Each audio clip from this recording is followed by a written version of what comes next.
écoutez Europe 1, il est 11h30. Le journal de la santé avec Elisabeth Assayag. Une start-up française à l'origine d'une innovation pour détecter certains cancers. Une aiguille envoie une lumière sur les cellules douteuses. Dormir la bouche ouverte pourrait favoriser l'apparition de caries. Et puis, pour lutter contre le surpoids chez les enfants, les œufs au petit déjeuner pourraient être l'une des solutions. Et peut-être une simple aiguille pour diagnostiquer immédiatement certains cancers. C'est l'innovation d'un jeune ingénieur inspiré par les travaux du CNRS, de l'Institut Gustave Roussy de l'Université Paris-Sud. Il vient de mettre au point un diagnostic immédiat de certains cancers. C'est une technique peu invasive qui vient d'obtenir le marquage CE et elle permet d'éviter des biopsies inutiles. Écoutez les explications de Mélanie Gomez pour Europe 1.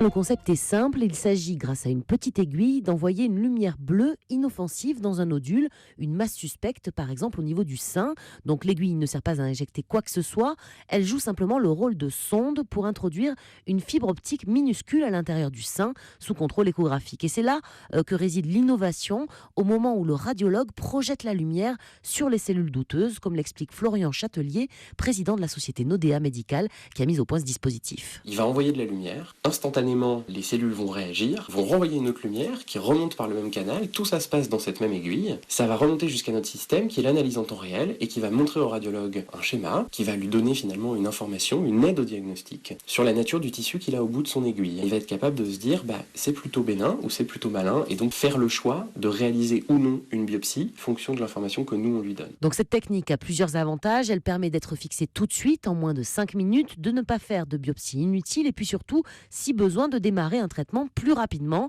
Cette nouvelle méthode devrait être disponible d'ici 3 ans, mais déjà, après le sein, elle sera prochainement testée dans le cancer du poumon et du foie.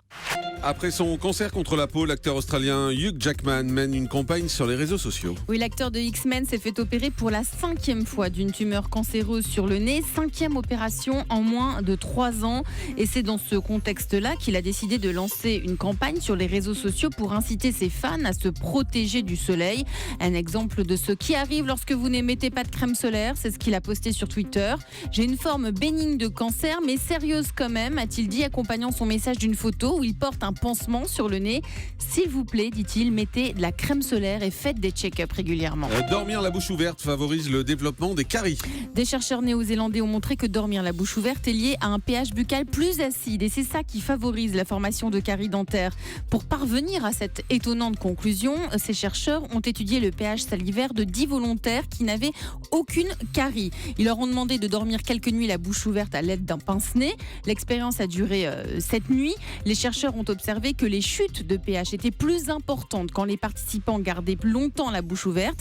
Les relevés de l'acidité buccale révèlent que le pH pouvait parfois atteindre 3,6, c'est-à-dire le pH de lorsque l'on boit un jus de pomme. C'est une valeur qui est bien en dessous du seuil critique à partir duquel l'émail commence à se déminéraliser.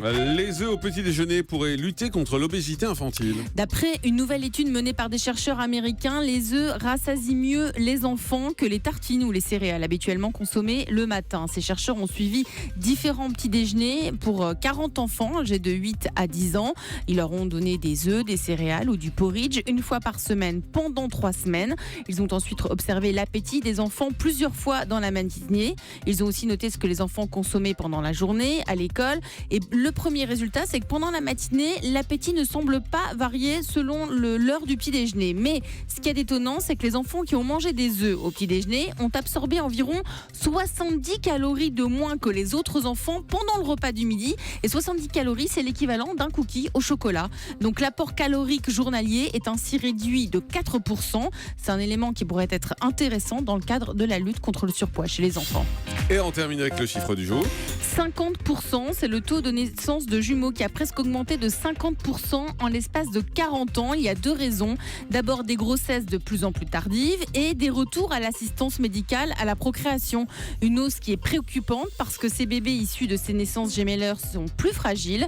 Et dans le détail précisément, ce sont bien évidemment les effets de l'assistance médicale à la procréation qui est en moyenne 3 fois plus important que celui du retard des maternités. Merci Elisabeth Assayag.